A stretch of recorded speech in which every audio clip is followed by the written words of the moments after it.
மத்திய அரசு கொண்டு வந்துள்ள புதிய கல்விக் கொள்கைக்கு தமிழகத்தில் ஆதரவும் எதிர்ப்பும் இருந்து வரும் சூழலில் கோவை மக்கள் சிலரிடம் இது குறித்து செய்தியாளர்கள் கேட்டபோது, புதிய கல்விக் கொள்கை என்பது கல்வியை வியாபாரமாக்கும் முயற்சி. இதன் வழியாக ஹிந்தியை மத்திய அரசு தமிழகத்திற்குள் கொண்டு வர முயற்சி செய்கிறது. கல்வியில் வளர்ச்சியடைந்த தமிழகத்திற்கு மும்மொழி தேவையில்லை என்றும், சிலர் ஹிந்தி வேண்டாம் என்பது எல்லாம் பழைய கதை, அதெல்லாம் இனி தமிழகத்தில் எடுபடாது, மும்மொழி கல்வி திட்டத்தில் பல நல்ல விஷயங்கள் உள்ளன, அதை அவசியம் குழந்தைகள் படிக்க வேண்டும் என்றும், மத்திய அரசின் மும்மொழி கொள்கை தமிழகத்திற்கு மிகவும் அவசியம், தமிழ் ஆங்கிலம் அவசியம், அதே நேரத்தில் இன்னொரு மொழியை குழந்தைகள் கற்றுக்கொள்வதும் அவசியம் என்றும், தமிழ் மட்டும் தெரிந்தவர்கள் ஆங்கிலம் தெரியாமல் கஷ்டப்படுகின்றனர், அதனால் நம் குழந்தைகள் கண்டிப்பாக 3 மொழிகளை கற்றுக்கொள்ள வேண்டும் என்றும், புதிய கல்விக் கொள்கையை வரவேற்க வேண்டும் என்றும் பரவலாக கூறியுள்ளனர்.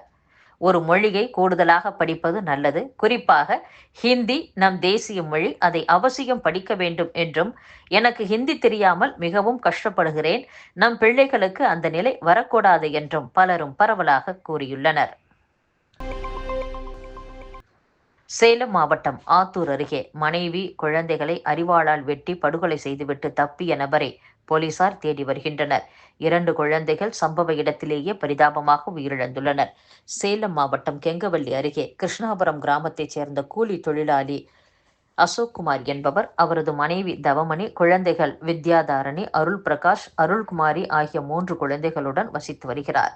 இந்நிலையில் இன்று காலை அவரது வீட்டிற்கு உறவினர்கள் சென்றபோது அங்கு தவமணி மற்றும் 3 குழந்தைகள் இரத்த வெள்ளத்தில் மயங்கிய நிலையில் கிடந்துள்ளனர். மூவரும் இரத்த காயங்களுடன் வெட்டுப்பட்ட நிலையில் குழந்தைகளான அருள் பிரகாஷ், வித்யாதாரணி சம்பவ இடத்திலேயே பரிதாபமாக உயிரிழந்தது தெரியவந்தது. தவமணி மற்றும் குழந்தை அருள்குமாரியை மீட்டு ஆத்தூர் அரசு மருத்துவமனையில் சிகிச்சைக்காக அனுமதிக்கப்பட்டு தீவிர சிகிச்சை அளிக்கப்பட்டு வருகிறது. இது குறித்து ஆத்தூர் டிஎஸ்பி சதீஷ்குமார் தலைமையிலான கெங்கவல்லி போலீசார் விசாரணை மேற்கொண்டு வருகின்றனர்.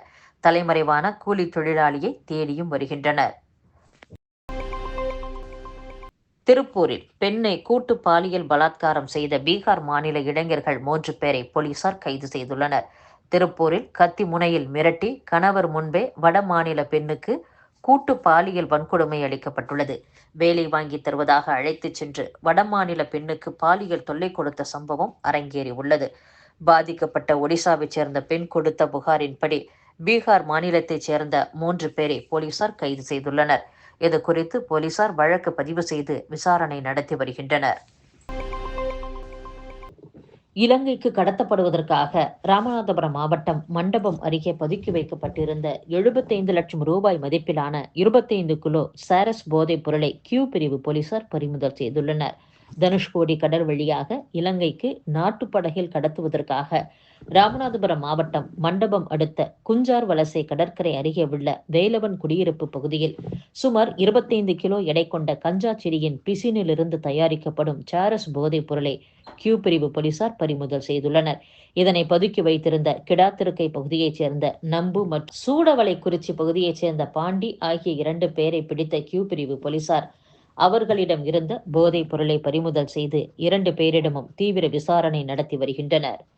மேலும் பறிமுதல் செய்யப்பட்ட 25 கிலோ எடை கொண்ட சாரஸ் போதைப் பொருளின் மதிப்பு 75 லட்சம் ரூபாய் இருக்கலாம் என்றும் கியூ பிரிவு போலீசார் தெரிவித்துள்ளனர்.